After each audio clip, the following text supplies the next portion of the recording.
बिस्मिल्लाहिर्रहमानिर्रहीम। आज के वीकली रिव्यू नवंबर 8 से लेकर नवंबर 14 तक ये जो हफ्ता गुजरा है, ये स्टॉक मार्केट पे भारी था। ये स्टॉक मार्केट के लिए बेहतर था। इसके साथ मोहम्मद अब्बास जट, नीचे हमारा टेलीग्राम का आईडी और साथ में व्हाट्सएप का आईडी है। अगर आप हमें ज्वाइन करना चाहते हैं तो इस लिंक्स पर क्लिक करके आप हमें ज्वाइन कर सकते हैं। चैनल को पसंद आने पर लाइक, शेयर और सब्सक्राइब ज़रूर कर दें ताकि दूसरों की हौसला अफजाई भी होती रहे और दूसरों को भी ये मालूमात मिलती रहें। इंडेक्स जब स्टार्ट हुआ तो 41,731 पर स्टार्ट हुआ और क्लोज हुआ 40,569 पर। ऑलमोस्ट जो इंडेक्स है, अगर इन दोनों के हिसाब से देखा जाए तो रेंज बाउंड रहा। तकरीबन इसमें कमी आई 150 पॉइंट की, 162 पॉइंट तकरीबन कम हुए, जो कि 0.39% डाउन था अपने ओपनिंग लेवल से। जिस लेवल पे ओपन हुआ वहाँ से तकरीबन 162 पॉइंट के साथ और 0.39% डाउन हुआ और जाके ये रुका 40,569 के ऊपर। हाई लिया इसने एक दफ़ा में 41,597 का और उसके बाद लो लिया 40,262 का। लेकिन ओवरऑल जोन सी है वो वीकली इसमें गिरावट देखी गई। जो कि SC100 इंडेक्स है उसमें वीकली गिरावट आई और तकरीबन रेंज बाउंड रहकर ये बंद हुआ 162 पॉइंट माइनस के साथ।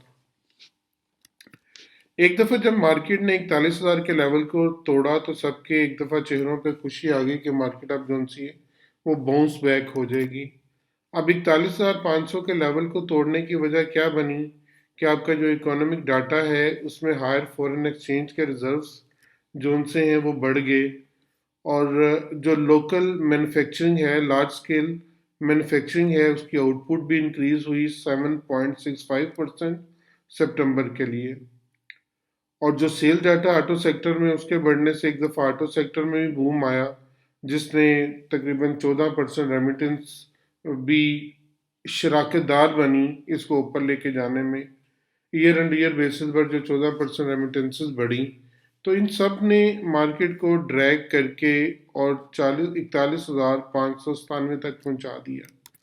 लेकिन बाद में जो फियर थे, अनसर्टनिटी थी कोरोना वायरस की वजह से कि शायद मुल्क भर में लॉकडाउन शुरू हो जाए, और जो इन्वेस्टर्स हैं उन्होंने कोई अपना ख़ास इंटरेस्ट नहीं शो किया और मार्केट जोन सी 1,000 पॉइंट नीचे, जिस पे हाई लिया उसके बाद तकरीबन 1,000 पॉइंट नीचे बंद हुई 40,569 के ऊपर। ओवरऑल देखा जाए तो मार्केट जोन से इस वक्त नेगेटिव जोन में है वीक एंड वीक बेसिस पर। एक नज़र इंडेक्स के रिव्यू पे डालते हैं। जो ट्रेडिंग वॉल्यूम है वो बहुत डल रहे। आपको मैं मुसलसल पीछे बताता आ रहा हूँ कि जो ट्रेडिंग वॉल्यूम है वो बढ़ नहीं रहा है, बल्कि ट्रेडिंग वॉल्यूम में मुसलसल कमी आती रही है। अब जो वीक एंड वीक बेसिस पर तकरीबन 289 मिलियन शेयर्स डिक्लाइन आया, इसमें 21% का डिक्लाइन आया और ये तकरीबन वीक ऑन वीक बेसिस पर 289 मिलियन शेयर्स की कमी देखी गई। PSX इंडिसीज में अगर देखें तो KSE 100 जो सा वो इस लेवल पे बंद हुआ, लेकिन अगर इसके वॉल्यूम के हिसाब से देखें तो जो 9 नवंबर का वॉल्यूम था वो KSE ऑल का ये था 277 मिलियन, 356 मिलियन, 244 मिलियन, 326 मिलियन और 243 मिलियन। अगर हम KSE 100 का वॉल्यूम देखें तो 211, 130, 165, 148 और 120, जो कि बदतदरीज कम हुआ। क्योंकि शुरू में देखा जाए स्टार्ट हुआ 211 से और ये बंद हो रहा है 120 मिलियन शेयर पर। दिस मीन के इंटरेस्ट नहीं ले रहे आपके इन्वेस्टर्स मार्केट में इस वक्त, तो इसलिए आपका जो वॉल्यूम है वो मुसलसल गिर रहा है। वॉल्यूम का गिरना भी इंडेक्स को नीचे लाने का एक बहुत बड़ा सबब था। मार्केट में जो पॉजिटिव कंट्रीब्यूटर थे वो बैंक्स रहे। बैंक्स ने 116 पॉइंट का इजाफा किया वीक ऑन वीक बेसिस पर, और उसके साथ E&P ने 97 पॉइंट का इजाफा किया। फर्टिलाइज़र जोन सी है वो बहुत थोड़े कंट्रीब्यूटर के साथ भी तीसरे में रही। अब जो नेगेटिव इसको गिराने में सीमेंट ने बहुत बड़ा किरदार अदा किया, जिसमें आपकी क्रूड ऑयल की कीमतों का बढ़ना, क्रूड ऑयल की कीमतों के बढ़ने की वजह से सीमेंट जो सा वो डिक्लाइन पे रहा। ओएमसी दूसरा बड़ा इफेक्ट था, पावर तीसरा और ऑटो चौथा, जिसने मार्केट को गिराकर और नीचे ले आए। नेगेटिव कंट्रीब्यूटर में ये चार रहे और जबकि पॉजिटिव कंट्रीब्यूटर में ये तीन रहे, जिन्होंने कोशिश की मार्केट को थामे रखने की, लेकिन मार्केट जोन सी वो फिर भी थमी नहीं बल्कि नीचे गई। बड़ा किरदार जो सा इवेंसियोन का था। इवेंसियोन subsidiary secure a high value contract for explanation of the EDC VCM emergency shutdown system. BPL ने अपना अनाउंस किया कि ईडब्ल्यूटी प्रोडिक्शन जोन सी है वो उसका वेल बोलान ईस्ट वन में उन्होंने फाइंड आउट कर लिया है, जिसका एक इम्पैक्ट जो सा पीपीएल पे देखा गया। टीपीएल प्रॉपर्टीज ने अपनी न्यूज़ ब्रेक की कि वो एग्रीमेंट टू सेल में दाखिल हो चुके हैं टेक्नोलॉजी पार्क को डेवलप करने में, जो इसके लिए एक अच्छा साइन था। सिस्टम लिमिटेड 79 पॉइंट के साथ पॉजिटिव कंट्रीब्यूटर में सर फहरिस्त रही। लकी 68 पॉइंट के साथ नेगेटिव कंट्रीब्यूटर में सर फहरिस्त रहा। इसी तरह एचबीएल दूसरे नंबर पे पॉजिटिव में और एसएनजीपी 55 पॉइंट के साथ दूसरे नंबर पर नेगेटिव कंट्रीब्यूटर में।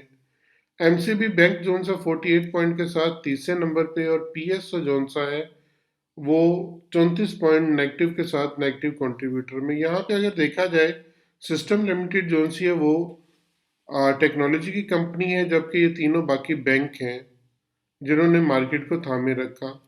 इसके अलावा ओजीडीसी पीपीएल एक्सप्लोरेशन कंपनीज हैं, पीओएल जोन सी है वो पाकिस्तान ऑयल फील्ड, इसके बाद ईफर्ट फर्टिलाइजर की कंपनी और मारी, इनने इसको कंट्रीब्यूट करने में पॉजिटिव रखने में अपना किरदार अदा किया।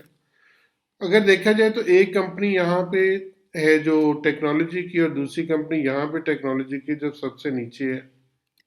दिस मीन टेक्नोलॉजी में अभी जान बाकी है और टेक्नोलॉजी जो सी है वो मार्केट को ऊपर लेके जा सकती है।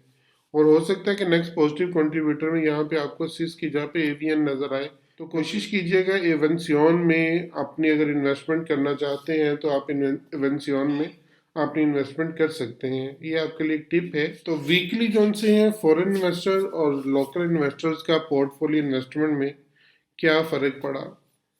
लास्ट टाइम भी हमने देखा था, इस दफ़ा भी देख रहे हैं कि जो आपके फॉरेन इन्वेस्टर हैं मुसलसल सेलिंग प्रेशर पे हैं।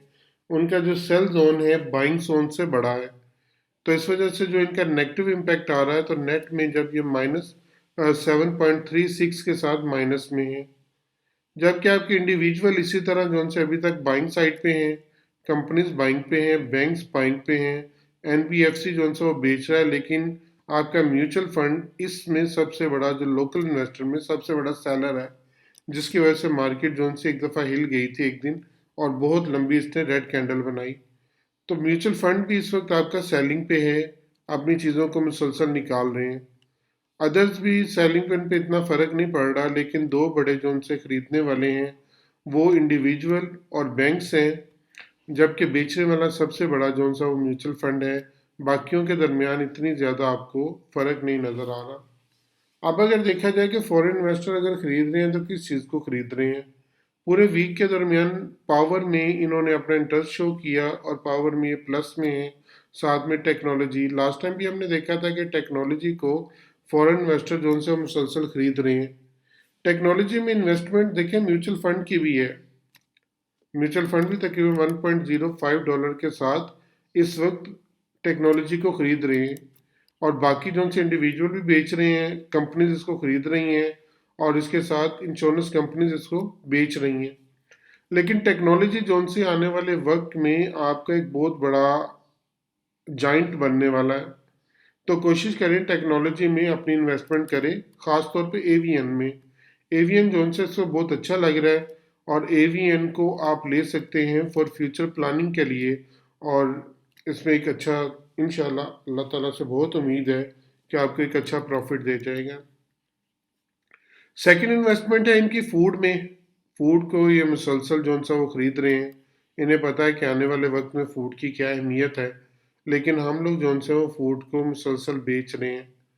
हमारे में जो फूड को हर एक जो शोबा सिर्फ एक कंपनीज खरीद रही हैं, बाकी जितने शोबे वो फूड को बेच रहे हैं, लेकिन मेरी अपनी ज़ाती राय में फूड में भी जान बाकी है, और ख़ास तौर पे यूनिटी में।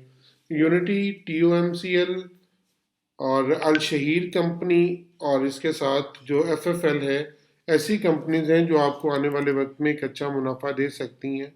तो इन कंपनीज के ऊपर भी नज़र रखिएगा फूड में।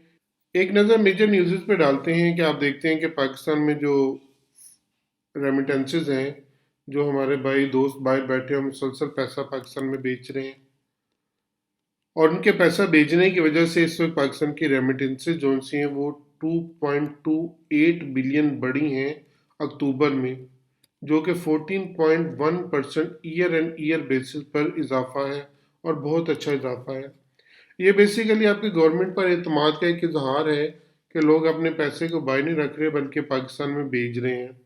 कि लार्ज स्केल मैन्युफैक्चरिंग यूनिट जो उनसे हैं, उनकी आउटपुट बढ़ी है 7.65% इन सितंबर में, जो कि हायर है ऑटो में और सीमेंट की प्रोडक्शन में। IMF का जो प्रोग्राम है वो बैक ऑन ट्रैक आ चुका है, ये हमारी बदकिस्मती है। ऑटो स्केल जोन सा है वो ब्रिस्क अपवर्ड शो कर रहा है ट्रेंड। 4 मंथ फिजिकल ईयर 21 में 8.1% का राइज है in the sales of car में। ये एक अच्छी न्यूज़ है कि आपकी जो ऑटो की सेल है बढ़नी शुरू हो गई है, और ऑटो का सेक्शन भी आपका इम्प्रूव होता हुआ नज़र आ रहा है, जो काफ़ी अर्से से डल एक्टिविटी पे जाना शुरू हो गया था। Pakistan plans to float much delayed Eurobonds $1 to 1.5 billion to shore up foreign exchange reserves. ये न्यूज़ अभी चूंकि डिले है। ओगरा slashes losses allowed to SNGPL SSG for regasified LNG। और इससे एक न्यूज़ आने की वजह से जो SNGPL है उस पर मुसलसल प्रेशर चल रहा है, और ये कहाँ से उठकर तकरीबन 40 की रेंज में दोबारा आनी शुरू हो गई है। SSGC पे भी फ़र्क पड़ा, लेकिन ज़्यादा जो फ़र्क पड़ा वो SNGPL पे पड़ा, और SNGPL जो से अपने लोअर लोग की तरफ जाना शुरू हो गई। इवन कि SNGPL ने अपनी क्लैरिफिकेशन भी भिजवाई, लेकिन उसके बावजूद अभी तक SNGPL जो से वो प्रेशर में है। फाइजर और बायोटेक ने इनिशलाइज किया वैक्सीन के रिजल्ट को, जिन्होंने मार्केट को इम्प्रेस किया, लेकिन अभी तक जो साइंटिस्ट हैं वो कॉशन है इसके रिजल्ट्स के बारे में, जिसकी वजह से फाइजर में एक दफ़ा तो बूम आया, लेकिन उसके बाद अभी तक जो सी वो खामोशी छाई हुई है। पाकिस्तान जो सा हो सकता है कि इस दफ़ा में $2 बिलियन सऊदी अरेबिया का लोन वापस कर दे, और एक खुशी की बात यह है कि पाकिस्तान इस दफ़ा तकरीबन $10 अरब जो सा वो तक वापस कर चुका है, जो पाकिस्तान के लिए एक अच्छी न्यूज़ है। अब इस दुआ के साथ कि अल्लाह ताला पाकिस्तान को अपनी हिफ्ज़ अमान में रखे, और आप सब दोस्तों को नुकसानात से बचाए। मेरा और मेरे चैनल का बहुत ख्याल रखिएगा। मैं आपके लिए बहुत दुआ गो हूँ।